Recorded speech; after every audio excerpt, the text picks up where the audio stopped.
प्यारे दोस्तों नमस्कार। कैसे हैं आप सब? अच्छे होंगे। आपकी तैयारी भी बहुत ही बिंदास चल रही होगी। दोस्तों, जब तक आप तैयारी करते हैं तब तक लगातार तैयारी करते रहें और तैयारी को बीच में ब्रेक न करें। ब्रेक करने से तैयारी क्या है, टूट जाती है। तो हर दिन एक नियम बना लें कि चाहे थोड़ा पढ़ें लेकिन पढ़ते रहें। और जब एग्ज़ाम आएगी, विज्ञप्ति आएगी, तब हम यानी अन्य लोगों से आ- आधी मंजिल पहले ही तय कर चुके होंगे। वो जब लगेंगे तब लगेंगे, लेकिन हम उनसे थोड़े आगे रहेंगे। तो तैयारी हमेशा लगातार रखिएगा। चलिए दोस्तों, बढ़ते हैं और हिंदी साहित्य के इतिहास के कुछ प्रश्नोत्तर पढ़ते हैं। संचेतना नामक पत्रिका का संपादन किसने किया? महीप सिंह ने संचेतना नामक पत्रिका का संपादन किया था। तो संचेतना नामक पत्रिका के संपादक कौन थे? महीप सिंह। चलिए नेक्स्ट क्वेश्चन की तरफ बढ़ते हैं। दिल्ली से हंस नामक पत्रिका का संपादन किसने किया? दिल्ली से हंस नामक पत्रिका का संपादन किसने किया? इस पत्रिका को दोबारा प्रारंभ किया था और ये प्रारंभ करने वाले थे राजेंद्र यादव ने। दिल्ली से हंस नामक पत्रिका का संपादन किया था। ठीक है जी। नेक्स्ट क्वेश्चन अपनी स्क्रीन पर हाजिर है। कमलेश्वर ने किस पत्रिका का संपादन किया? बहुत ही प्रसिद्ध पत्रिका है और उन्होंने सारिका पत्रिका का संपादन किया था कमलेश्वर ने। तो जब भी सारिका पत्रिका का जिक्र आए तो कमलेश्वर का नाम अग्रणी हमें देखने को मिलता है। नेक्स्ट क्वेश्चन देखते हैं। कवि वचन सुधा नामक पत्रिका का संपादन किसने किया? भारतेंदु हरिश्चंद्र ने किया था कवि वचन सुधा नामक पत्रिका का संपादन। तो इसके संपादक थे भारतेंदु हरिश्चंद्र। कवि वचन सुधा। नेक्स्ट क्वेश्चन की तरफ बढ़ते हैं। प्रभा पत्रिका का संपादन किसने किया? प्रभा पत्रिका का संपादन करने वाले थे बालकृष्ण शर्मा नवीन। बालकृष्ण शर्मा नवीन ने प्रभा नामक पत्रिका का संपादन किया था। चलिए नेक्स्ट क्वेश्चन। बाबू गुलाब राय जी ने किस पत्रिका का संपादन किया? साहित्य संदेश नामक पत्रिका का संपादन किया था बाबू गुलाब राय जी ने। बाबू गुलाब राय और पत्रिका का नाम साहित्य संदेश का संपादन करने वाले। अगला प्रश्न देखते हैं। बद्री नारायण चौधरी प्रेमगन ने किस पत्रिका का संपादन किया? बद्री नारायण चौधरी प्रेमगन ने किस पत्रिका का संपादन किया? आनंद कादम्बिनी का संपादन किया था बद्री नारायण चौधरी प्रेमगन ने। आनंद कादम्बिनी। प्रेमगन इनका उपनाम था और मूल नाम बद्री नारायण चौधरी।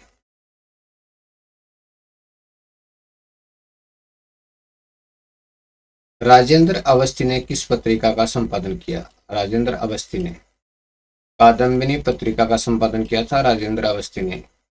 तो पत्रिका का नाम क्या था? कादम्बिनी। कादम्बिनी और राजेंद्र अवस्थी ने इसका संपादन किया। चलिए नेक्स्ट क्वेश्चन आपके सामने। नामवर सिंह ने किस पत्रिका का संपादन किया? नामवर सिंह ने आलोचना पत्रिका का संपादन किया था नामवर सिंह ने। आलोचना पत्रिका के संपादक कौन थे? नामवर सिंह।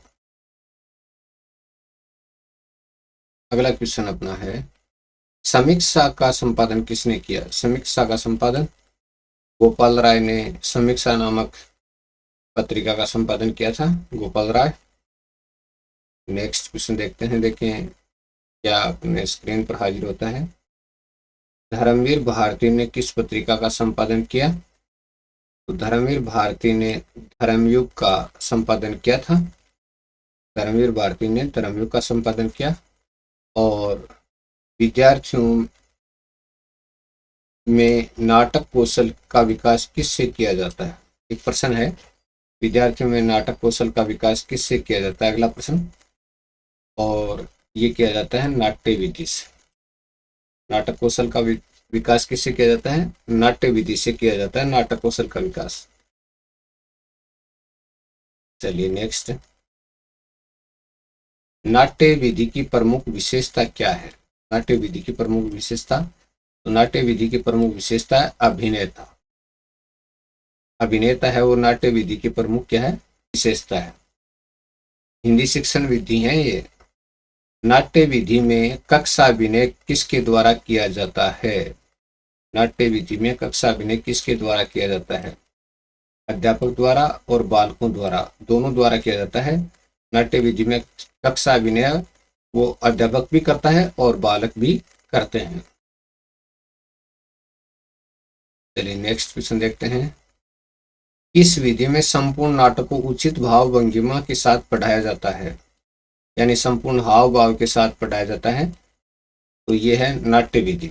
नाट्य विधि में यानी जो अध्यापक है वो पूरे हाव भाव के साथ, लय के साथ, उतार चढ़ाव के साथ पढ़ाता है। ऐसा लगता है मानो वो उस पात्र का अभिनय खुद कर रहा हो।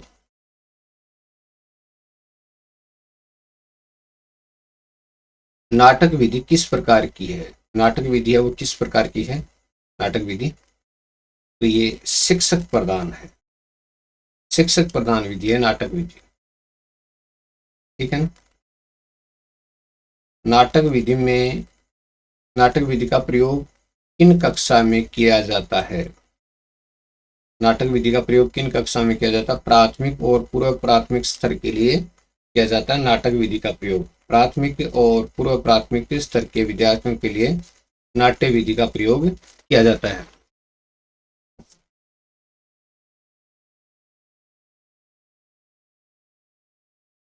चलिए, नाटकों के तत्वों से प्राचीन करने का, सॉरी, नाटकों के तत्वों से परिचित कराने का माध्यम क्या है?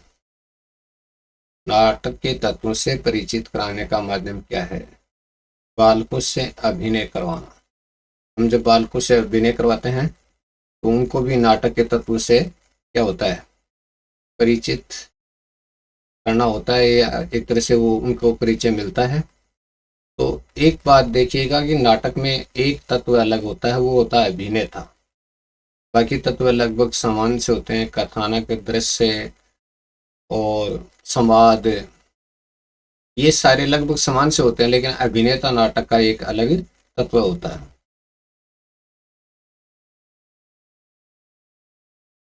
विद्यार्थियों को पात्रों की भूमिका किस विधि में दी जाती है? विद्यार्थियों को पात्रों की भूमिका किस विधि में दी जाती है? कक्षा अभिनय विधि में। तो कक्षा अभिनय विधि में विद्यार्थियों को पात्रों की भूमिका दी जाती है। जब कक्षा अभिनय किया जाता है तो विद्यार्थियों को यानी पात्रों की भूमिका दे दी जाती है। अलग अलग पात्र बन करके विद्यार्थी पढ़ते हैं या एक तरह का अभिनय करते हैं। अलग अलग पात्रों की भूमिका निर्वहन करते हुए किस विधि में विद्यार्थी संवादों का वाचन करते हैं? अलग अलग पात्रों की भूमिका निर्वहन करते हुए किस विधि में विद्यार्थी संवादों का वाचन करते हैं? तो कक्षा अभिनय विधि में संवादों का क्या करते हैं? वाचन करते हैं।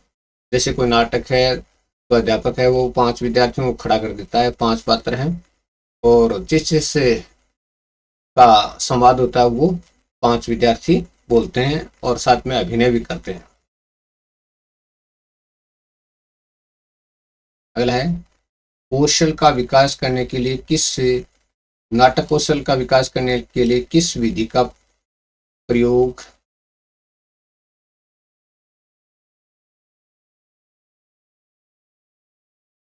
नाटक कौशल का विकास करने के लिए विधि का प्रयोग किस रूप में होता है? नाटक कौशल का विकास करने के लिए विधि का प्रयोग किस रूप में होता है? तो नाटक का रंगमंच पर विद्यार्थियों द्वारा मंचन करने के रूप में। तो नाटक कौशल का विकास करना है तो क्या करना पड़ेगा?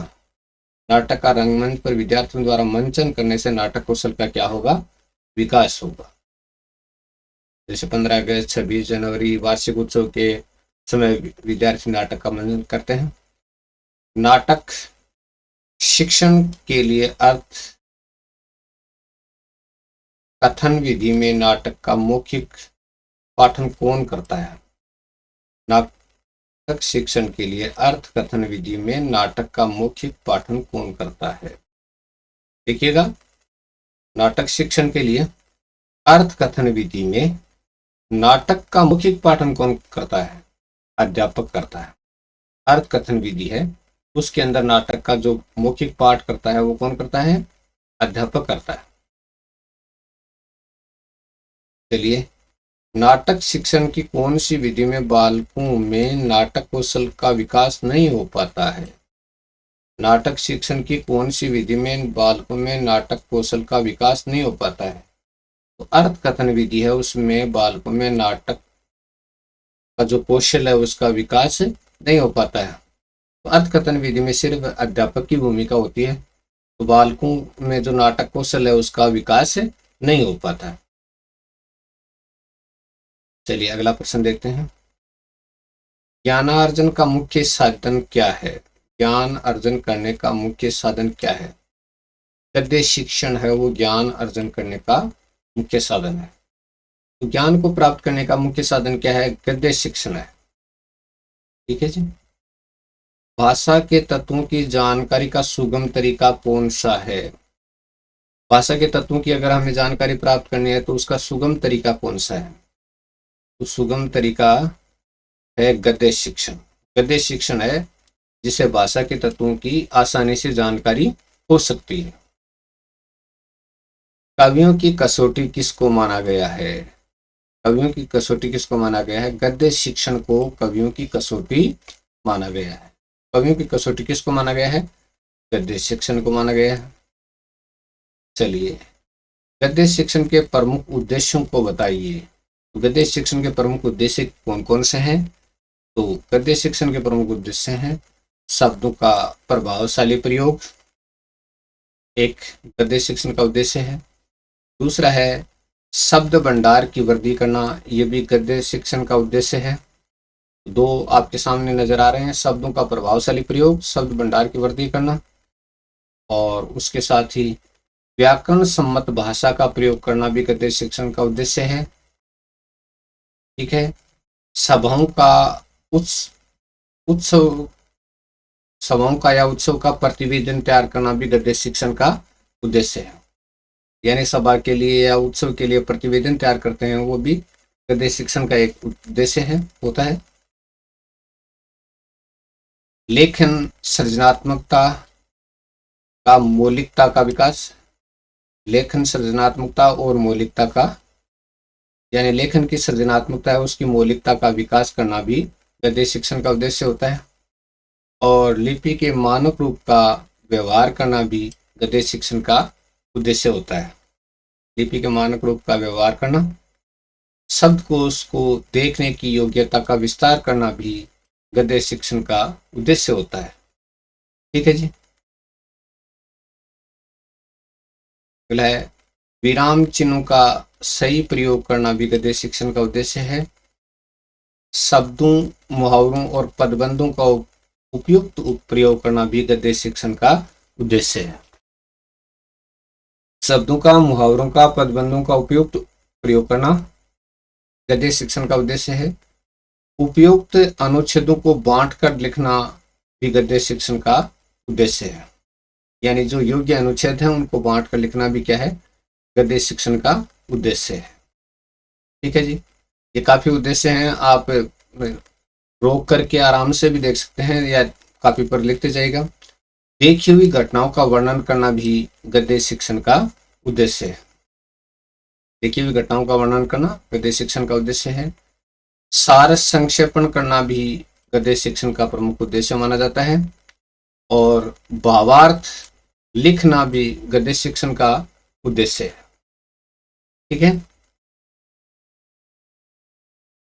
आगे व्याख्या लिखना गद्य शिक्षण का उद्देश्य है। व्याख्या लिखना, अपठित रचना का सारांश लिखना भी गद्य शिक्षण का उद्देश्य है। अपठित रचना का सारांश लिखना भी गद्य का उद्देश्य है। व्याख्या लिखना भी गद्य का उद्देश्य है। गद्य शिक्षण किसी भी विषय को वर्णनात्मक तथा भावात्मक, किसी भी विषय को वर्णनात्मक तथा भावात्मक शैली में अभिव्यक्त करना भी गद्य शिक्षण का उद्देश्य है। यानी वर्णनात्मक और भावात्मक दृष्टि से किसी भी विषय को अभिव्यक्त करने की योग्यता का विस्तार करना भी गद्य शिक्षण का क्या है, उद्देश्य है। अगला है, साहित्यिक विधाओं के माध्यम से अपने भाव, विचार, अनुभव और प्रतिक्रिया व्यक्त करना भी गद्य शिक्षण का उद्देश्य है। साहित्यिक विधाओं के माध्यम से अपने भाव, विचार, अनुभव, प्रतिक्रिया इनको व्यक्त करना भी गद्य शिक्षण का क्या है, उद्देश्य है। ठीक है जी। नेक्स्ट है, गद्य शिक्षण के सोपान कौन कौन से हैं। गद्य शिक्षण के सोपान देख लेते हैं। तो गद्य शिक्षण के सोपान, पहला होता है प्रस्तावना। प्रस्तावना होता है, आप लोगों ने लेसन बनाया तब देखा होगा। प्रस्तावना के माध्यम से शिक्षक छात्रों को नए पाठ से अवगत कराता है। पाठ की सफलता के लिए यह आवश्यक है। तो प्रस्तावना के माध्यम से शिक्षक छात्रों को नए पाठ से अवगत कराता है और पाठ की सफलता के लिए प्रस्तावना क्या है, आवश्यक है। जैसे मान लीजिए मैंने वीडियो प्रारंभ किया, तो प्रारंभ करते मैंने आपसे प्रस्तावना के तौर पर यह कहा था कि दोस्तों आज हम हिंदी साहित्य के कुछ प्रश्न पढ़ते हैं। तो प्रश्न भी पढ़े, साथ में नाटक के बारे में प्रश्न पढ़े, फिर गद्य शिक्षण के बारे में हम पढ़ रहे हैं। तो निश्चित तौर पर ये चीजें अपने आप में अलग है कि शिक्षक पहले से उसकी तैयारी करें। इसके लिए पाठ के प्रारंभ में कुछ प्रश्न बच्चों से किए जाएं जिसका संबंध नवीन ज्ञान से हो। देखिए प्रस्तावना कि शिक्षक पहले से उसकी तैयारी करें। इसके लिए पाठ के प्रारंभ में कुछ प्रश्न बच्चों से किए जाएं जिसका संबंध बच्चों से हो, जिनको प्रस्तावना प्रश्न भी कहते हैं। प्रस्तावना प्रश्न किए जाते हैं ना, लेसन आपने बनाए होंगे, जिनका संबंध नवीन ज्ञान से हो। अब पूर्व ज्ञान देखिएगा।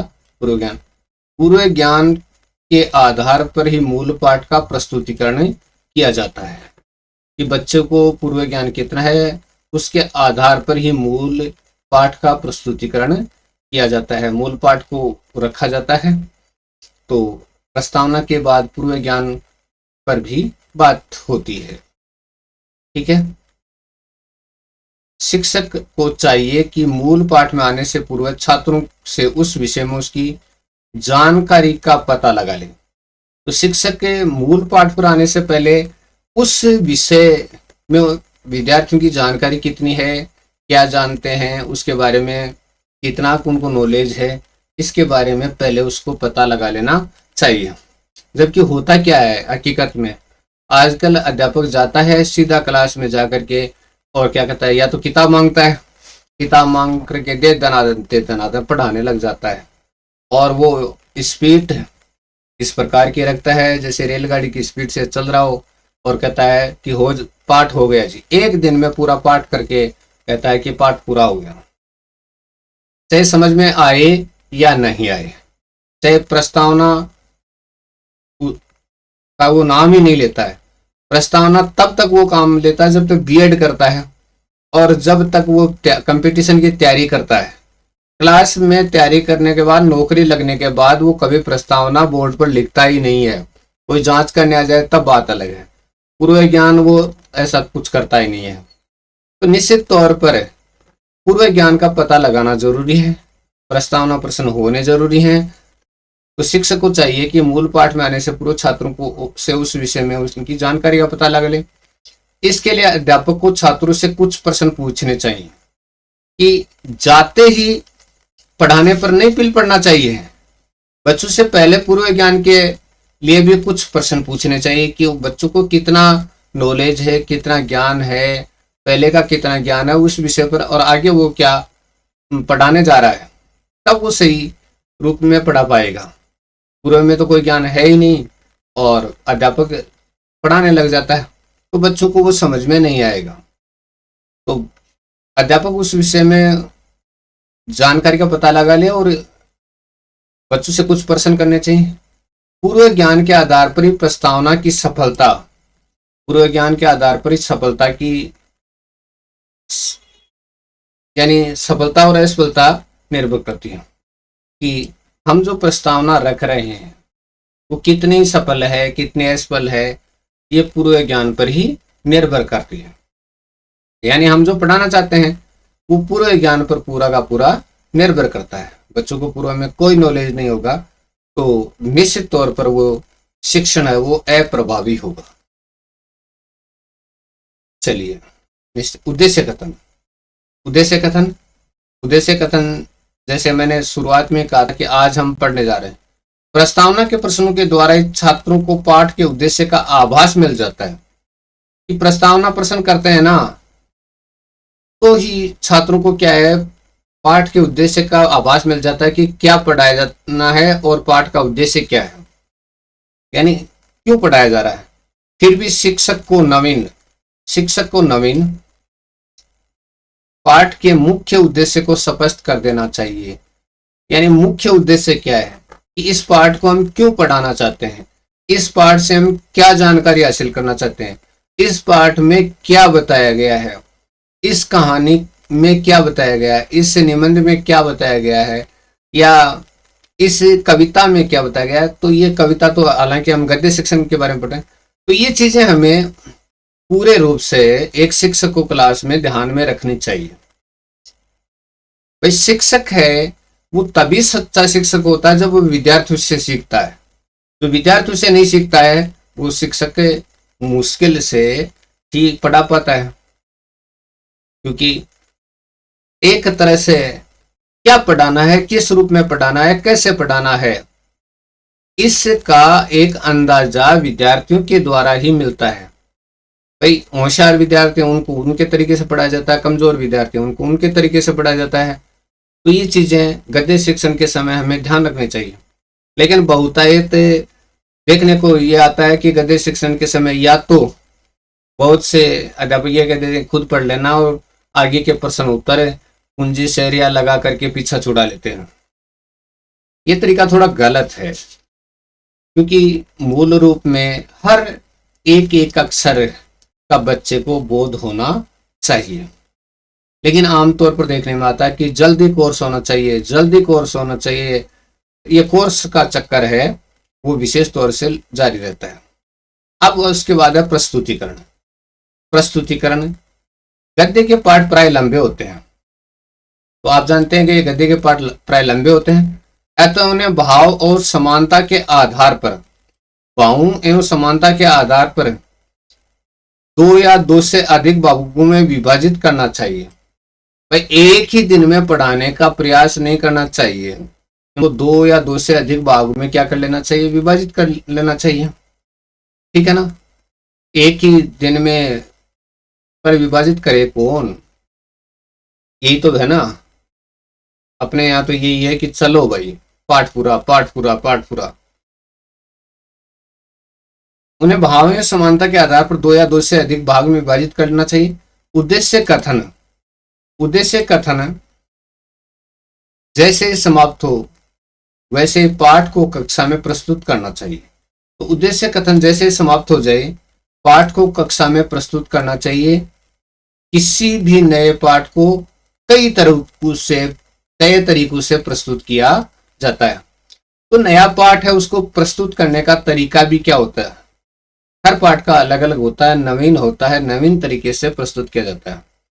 और जब अध्यापक पढ़ाए तब उसका हाव भाव, लय, भाव, भंगिमा इस प्रकार की होनी चाहिए कि एज इट इज विद्यार्थी ये महसूस कर सकें कि हम उस पात्र को साक्षात रूप में अध्यापक के रूप में देख रहे हैं।